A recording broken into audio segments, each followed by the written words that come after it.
किसी चीज को चाह के तो देखो, पूरी कायनात तुम्हें वो दिलाने में लग जाएगी। Hello, this is your friendly neighbourhood Shubhradeep Dhali, और आज हम स्टार्ट करने वाले हैं मैथ्स का पहला टॉपिक। ठीक है, मतलब सेट थ्योरी से। तो इस चैनल में हम मैथ्स भी पढ़ाएंगे। और मैं कौन हूँ आप जानते ही हैं, मैं शुभ्रदीप ढाली हूँ। और मेरी एलिजिबिलिटी क्या है इसको पढ़ाने के लिए? ऐसे मैं कोई IITian या कोई सुपर जीनियस ऐसा कुछ नहीं हूँ, पर मैं आपकी तरफ एक सिंपल बच्चा ही हूँ।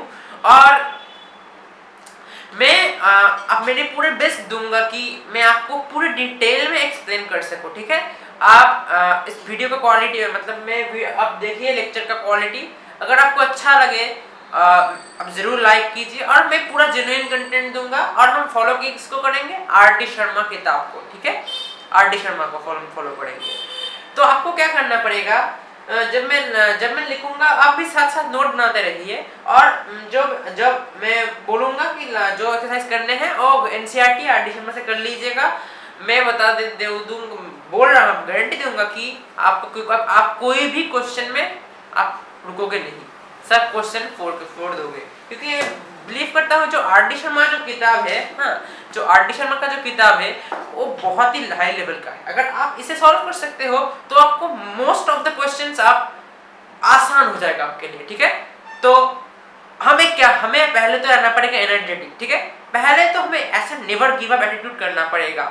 तो पहले हम थोड़ा सा क्लैप कर लेते हैं। ठीक है, 1 2 3, नेवर गिव अप, कभी हार नहीं मानना है। ठीक है, तो चलिए हम पढ़ाना शुरू करते हैं। और मैं गारंटी देता हूं कि आपको लेक्चर पसंद आएगा अगर आप बने रहें और देखते रहें। ठीक है, तो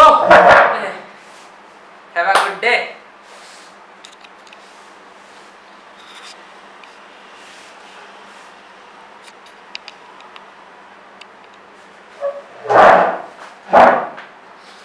तो पहले तो हम शुरू करेंगे कि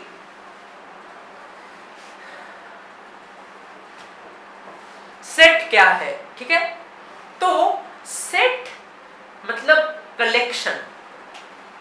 आज हम सेट थ्योरी शुरुआत करेंगे। ठीक है, तो पहले हमें पता होना चाहिए कि सेट क्या है। तो सेट का मतलब है कलेक्शन।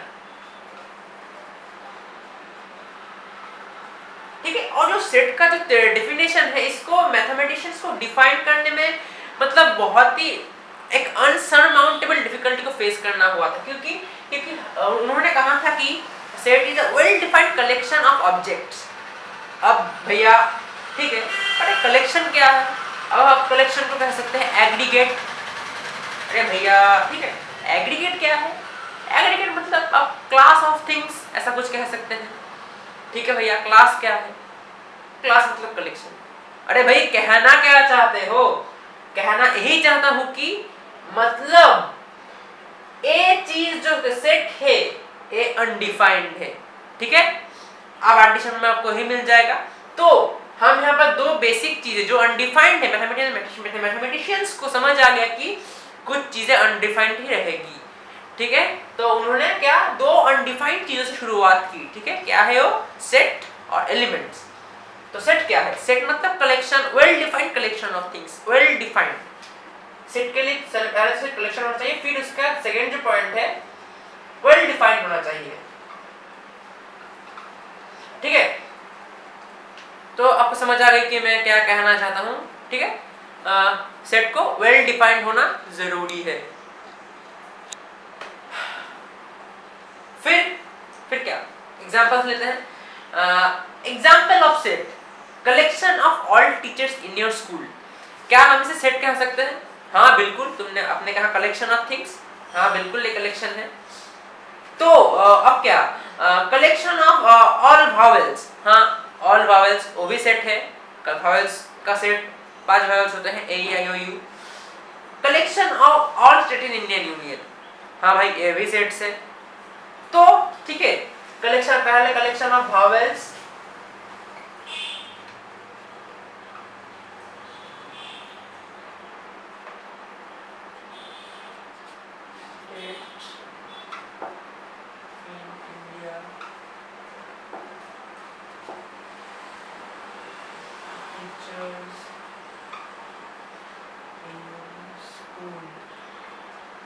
ठीक है, तो आपको फील आ रही होगी कि क्या कहना चाहता हूं मैं, सेट का मतलब क्या है।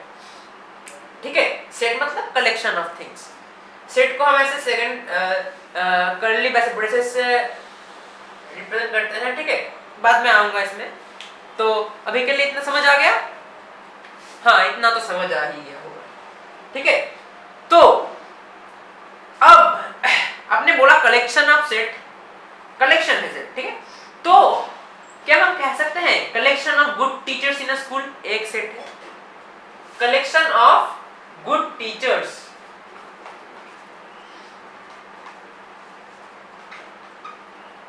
क्या हम कह सकते हैं कि गुड टीचर्स कोई सेट हो सकता है collection of good teachers in school? नहीं हो सकता। क्यों? क्योंकि जो टर्म जो गुड है, गुड वो एक पर्सपेक्टिव टर्म है। मतलब जो गुड जो है वो कोई टीचर आपके लिए गुड हो सकता है, मेरे लिए गुड हो सकता है, पर उसके लिए गुड नहीं भी हो सकता है। ठीक है, तो मतलब गुड जो टर्म है पर्सपेक्टिव है, वेल डिफाइंड नहीं है। पर जब हम कहें टीचर्स इन स्कूल तो वो वेल डिफाइंड है, मतलब टीचर जो टीच करता है वो टीचर है। अभी गुड क्या है, गुड टीचर क्या है, इसका डिफिनेशन कुछ ऐसे नहीं आ रहा। ठीक है, इसलिए एक सेट नहीं है। और एक ले लेते हैं, और एक क्या, तो चलिए गुड क्रिकेटर्स हम ले लेते हैं।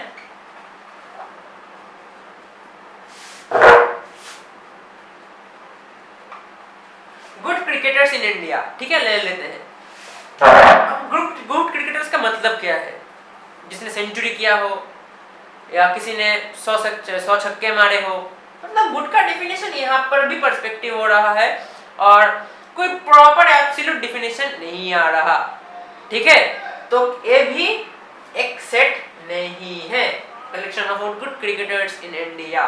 ठीक है, आपको फील आ रही होगी कि मैं क्या कहना चाहता हूँ। यहाँ से फील ले लो, फील ले लो। किसी को बिना फील लिए, बिना ना समझे रटो मत। ठीक है, रटना है पर फील लेने के बाद। तो बिठा रहा हूं मैं, लिख लो अगर इच्छा कुछ अच्छा लगे तो। नोट्स बनाना बहुत जरूरी है। ठीक है, चाहे यहाँ से बनाओ या किताब से बनाओ।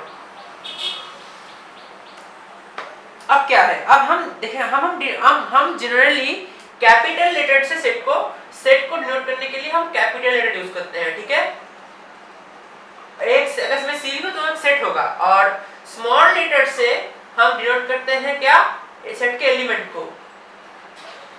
अब एलिमेंट क्या है? A set is comprised of element, मतलब सेट के अंदर जो चीजें हैं, जो ऑब्जेक्ट सेट के अंदर है उसे हम एलिमेंट्स कहते हैं। अगर सी एक सेट है तो उसके अंदर मैं लेता हूँ सेट ए के अंदर 5 एलिमेंट है। ठीक है, 1 2 3 4 5, ये 5 एलिमेंट सेट ए के अंदर मौजूद हैं। और मतलब देन हम कहेंगे 5 is the element of set ए। ठीक है, तो हम सेट को अब सेट के रिप्रेजेंटेशन में आते हैं। ठीक है, सेट के रिप्रेजेंटेशन में आते हैं।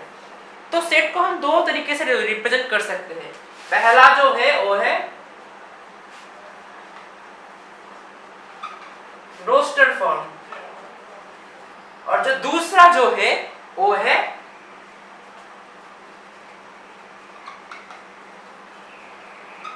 Set builder form. ठीक है, तो ये दोनों तरीके हैं सेट को रिप्रेजेंट करने का। अब रोस्टर फॉर्म क्या है? रोस्टर फॉर्म में हम एलिमेंट्स को लिस्ट करते हैं। एलिमेंट्स को हम लिस्ट करते हैं रोस्टर फॉर्म में। ठीक है, और जो सेट बिल्डर फॉर्म है उसमें हम क्या करते हैं, हम एलिमेंट्स का प्रॉपर्टी को कैरेक्टराइज करते हैं। ठीक है, कैरेक्टराइजिंग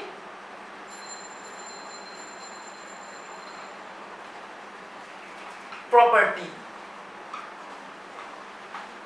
ऑफ एलिमेंट्स।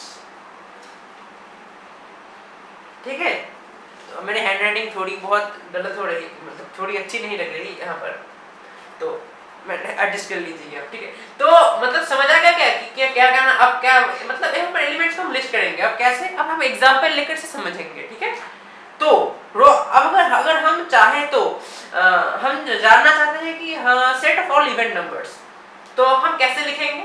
यहाँ पर हम कैसे लिखेंगे, सेट ए लेता हूँ, सेट ए में 5 एलिमेंट है। ठीक है, 2 3 4 5 6 मतलब इवन नंबर से यहाँ पर, तो हम ऐसे लिखेंगे, सेकंड ब्रैकेट के अंदर एलिमेंट्स को लिस्ट कर देंगे 2 3 4 5 6, ठीक है, और हम कॉमा से एक एलिमेंट को सेपरेट कर लेंगे, ठीक है। तो ये 2 3 4 5 6 एलिमेंट है और एक पूरा ए कैपिटल जो है और सेट है, ठीक है। सेट या सेट बी ले लेते हैं एग्जांपल के लिए। सेट बी के अंदर मैं ले लेता हूँ कि ए बी सी डी और ई है, ए सेट के एलिमेंट्स है, ठीक है। फिलहाल अब सेट सी ले लेता हूँ। सेट सी में मैं मान लूँ कि सारे इवन एलिमेंट्स है, मतलब सारे इवन नंबर्स है यहाँ पर, नेचुरल इवन नंबर जो है 2 4 6 8 10 dot dot dot dot dot का मतलब क्या है, मतलब कि set and so on. Dot dot का मतलब है एंड सो ऑन, ठीक है, इसका मतलब है एंड सो ऑन, मतलब और भी है आगे। तो हम ये सेम सेट्स कैसे रिप्रेजेंट करेंगे इस सेट बिल्डर फॉर्म में, ठीक है। इसको रिप्रेजेंट हम कैसे करेंगे, तो सेट बिल्डर फॉर्म में हमें रिप्रेजेंट करने के लिए हमें पहले करना पड़ेगा, हम ऐसे रिप्रेजेंट करेंगे, यहाँ पर भी हम सेकंड ब्रैकेट से ही रिप्रेजेंट करेंगे, ठीक है, पर यहाँ पर थोड़ा और अलग स्टाइल से। यहाँ पर हम कैरेक्टराइजिंग प्रॉपर्टी, मतलब इसका प्रॉपर्टी है कुछ, ठीक है। तो यहाँ पर हम क्लियरली हम देख सकते हैं कि क्या यहाँ पर हमने एलिमेंट्स को लिस्ट किया है, हम यहाँ प्रॉपर्टी क्या है इसका 2 to 6 सारे नेचुरल नंबर है, और हम लिखेंगे x सच दैट, इसका मतलब क्या है, इसका मतलब, और या हम ए भी लिख सकते हैं, बार भी दे सकते हैं, इसका मतलब है सच दैट, इनका मतलब है सच दैट, ठीक है, इनका मतलब है सच दैट, मतलब x, और x तो एक एलिमेंट नहीं, अगर मैं यहाँ पर x लिखूं तो मैं इन सारे एलिमेंट्स को क्या कह रहा हूँ 2 3 4 5 6 हर एक का वैल्यू x है, ठीक है, हर एक x है। भैया कैसे हो सकता है, x तो एक ही वेरिएबल है, पर सेट में हम x का मतलब समझते हैं स्मॉल है, माइंडेड स्मॉल लेटर है, मतलब एलिमेंट्स को रिप्रेजेंट कर रहा है यहाँ पर, ठीक है। हम क्या करेंगे, कैपिटल को सेट लिखेंगे और स्मॉल को लिखेंगे एलिमेंट। तो 2 3 4 5 6 यहाँ पर सेट में हम एक ही एलिमेंट से सारे को रिप्रेजेंट करते हैं, ठीक है। सब फील आ रही है ना, फील आनी जरूरी है, मतलब हम अब क्या करेंगे, हम एक such that x belongs to natural number, हाँ भाई, और वो पहले बोल रहा हूँ बिलोंग्स टू क्या है, बिलोंग्स टू का मतलब है, अगर हम यहाँ पर सेट ए का एग्जांपल लेते हैं तो सेट ए एक सेट है, ठीक है, और एक सेट है, ठीक है, और को सेट सब मान लो कोई एलिमेंट 4 सेट ए में है, 4 is in set, 4 is in A, ठीक है। तो इसको हम ऐसे भी लिख सकते हैं 4 बिलोंग्स टू ए, ठीक है।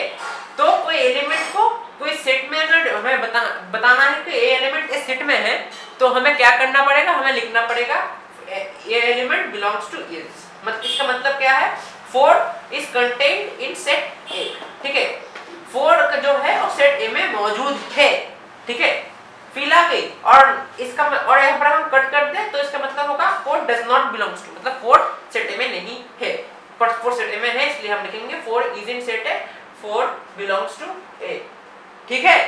फील आ गई ना, फील आनी जरूरी है, ठीक है। तो चलिए अब नेक्स्ट करते हैं, हाँ यहाँ पर हम कर रहे थे जो एक 4 belongs to x belongs to a, और x का जो वैल्यू है उसको हम लिमिट कर देंगे, ठीक है। तो हम ऐसे भी लिख सकते हैं 2 greater than equals to x greater than equals to 6, ठीक है, समझ आ रही है, आसान है, ठीक है, ऐसे ही हम लिखते हैं, मतलब हमने यहाँ पर x का वैल्यू स्पेसिफाई कर दिया है जो कि 2 से 6 तक होगी, a है equals to 2 smaller than equals to, मैंने greater than बोला, सॉरी माफ कर दीजिएगा, smaller than equals to x smaller than equals to 6, मतलब x का वैल्यू 2 से 6 तक लाई करेगा और x नेचुरल नंबर होगा, ठीक है। तो ऐसे हम लिख सकते हैं, ऐसे ही चीजें चलेंगी, ठीक है। तो चलिए आगे बढ़ते हैं।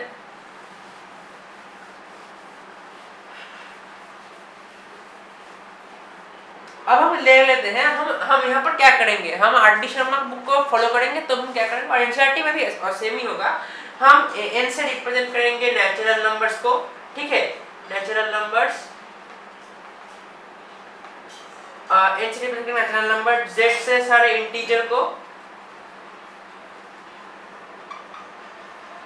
z प्लस से पॉजिटिव इंटीग्रल्स को,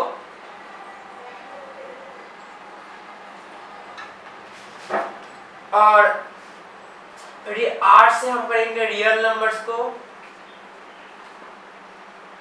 और q से रैशनल नंबर्स को, और q प्लस से पॉजिटिव रैशनल नंबर्स को। ठीक है, अब से लिख लो, आर डी शर्मा भी है, आप वहां से भी लिख सकते हैं। और सी से मोस्ट इंपोर्टेंटली कॉम्प्लेक्स नंबर्स को। भैया एक कॉम्प्लेक्स नंबर क्या चीज है, ए इस चैप्टर में नहीं है फिलहाल, इसे बैठ लो जस्ट, बाद में इसका चैप्टर आएगा तब हम यहाँ पर एक्सप्लेन कर देंगे। ठीक है, तो मिटा दो मैं इसे। तो अब क्या, अब हमें एग्जाम्पल देखने पड़ेंगे। ठीक है, तो हमने देख तो लिया, अब हम एग्जाम्पल देखते हैं। तो ठीक है, आर शर्मा का एक्सरसाइज 1 निकाल लो, अगर आपके पास बुक है तो वहां पर से मैं कुछ क्वेश्चंस कराता हूं। तो पहला क्वेश्चन है जो मैंने बोला था कि collection of good hockey players in India. ठीक है, collection of good hockey players. तो मैं यहाँ पर भी एक जो टर्म आ रहा है, एक कोई सेट नहीं है, पूछा है कि ये सेट है या सेट नहीं है, तो ये सेट नहीं है। गुड हॉकी प्लेयर्स,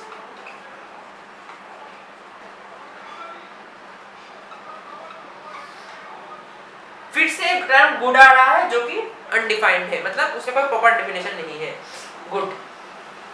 ठीक है, और यहाँ पर अगर सेट मान लो ए है, ए के अंदर 5 6 7 2 4 3, तो हम सेट को ऐसे भी लिख सकते हैं कि 2 3 4 5 6 7।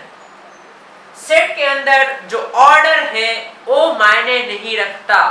The order of the set does not matter. ठीक है, सेट का ऑर्डर मैटर नहीं करता। Order of set does not matter. Okay, it is immaterial and also repetition of number has no effect. मतलब अगर यहाँ पर मैं 3 2 4 4 4 भी लिख दूं तो इस सेट का और इसका मतलब सेम ही होगा। ठीक है, रिपीटेशन हैज नो इफेक्ट, इसलिए हम हमेशा लिखेंगे सेट ए को हम ऐसे लिखेंगे। ठीक है, मतलब रिपीट नहीं करेंगे। ठीक है, क्योंकि इसका मतलब सेम ही है। ठीक है, तो फील आ गई ना मैं क्या कहना चाहता हूँ, रिपीटेशन हैज नो इफेक्ट,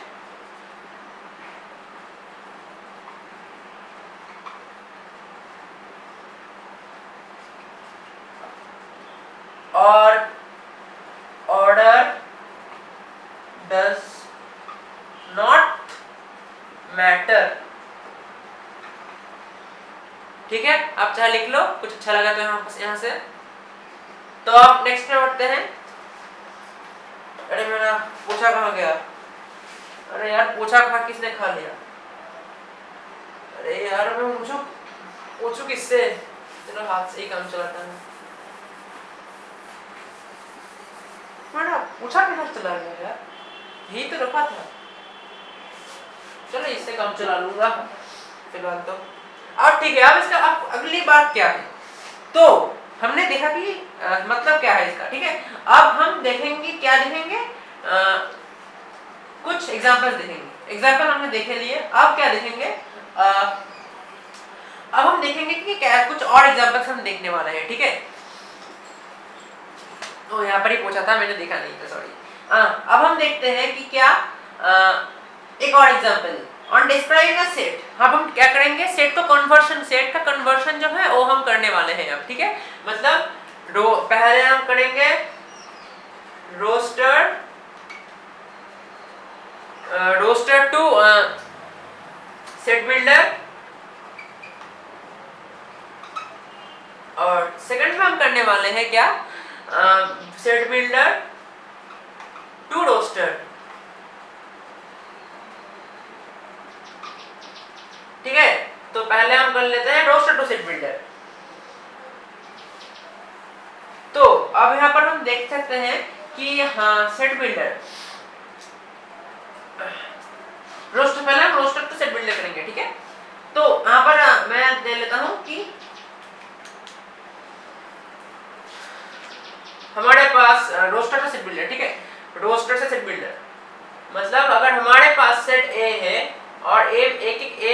कौन से एलिमेंट मौजूद है?